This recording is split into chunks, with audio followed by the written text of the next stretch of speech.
Hello students, in this lecture video, I'll be discussing about the concept of mitosis. So in mitosis, the number of chromosomes in the parent as well as the daughter cells or progeny cells remains the same and the cell divides into two daughter cells. So that is why this is called as an equational division. So there are four stages of nuclear division, which is a progressive process, means one after the other it progresses. So the short form to remember is PMAT, prophase, metaphase, anaphase and telophase. So let us look at what are the main things which happen during each phase. First, prophase. We know that the genetic material inside the nucleus is in the form of thread-like structures called as chromatin, which condenses to form chromosomes. So this compact structure consists of these chromatids and a centromere. Then assembly of mitotic spindle fibers also begins in this stage where microtubules help in this process. Golgi bodies, endoplasmic reticulum, nucleolus, nuclear envelope, they will disappear in prophase. Next, coming to metaphase, where the spindle fibers they will attach to the kinetochores of chromosomes.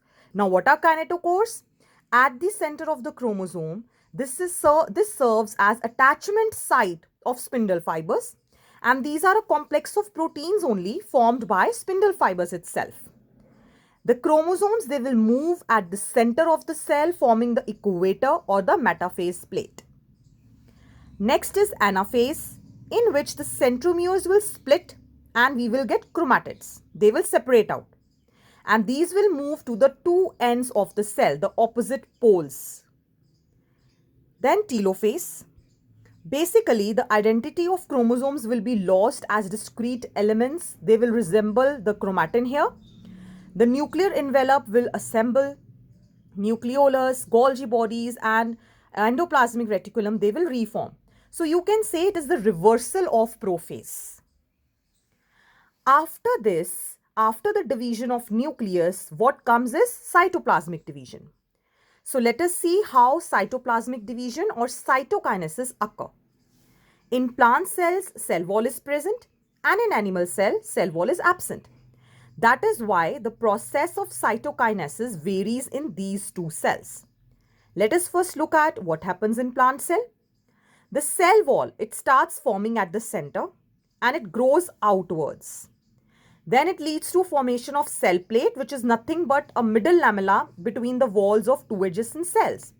So then the new cell wall will be formed, and that is how the cytoplasm will divide. In animal cell, there is plasma membrane. So a furrow will be start developing there, which will deepen and it will go in the center and then divide the cytoplasm into two.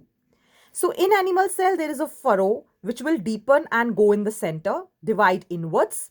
But in plant cell, the cell plate will be formed and this new cell wall which is being formed will grow outward. Now in some organisms, what happens after the nuclear division, that is after karyokinesis, it is not followed by cytoplasmic division. Means after karyokinesis, there is no cytokinesis. This leads to formation of a cell called as syncytium, which contains nucleus. You can say multiple nuclei on division, but cytoplasm is not dividing.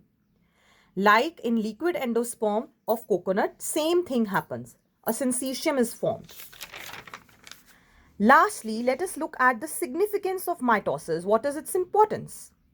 First and foremost, it helps in cell growth. Specifically in plant cells, there are meristematic tissues which will help in continuous growth of plant. Then in repairing of cells, like cells of the gut, blood cells, epidermal cells, they are constantly being replaced. So a cell repair process is very much continuous in some of the cells. Lastly, it helps in restoring or maintaining nucleocytoplasmic ratio. If a cell will not maintain this, then certain disorders can happen in the body.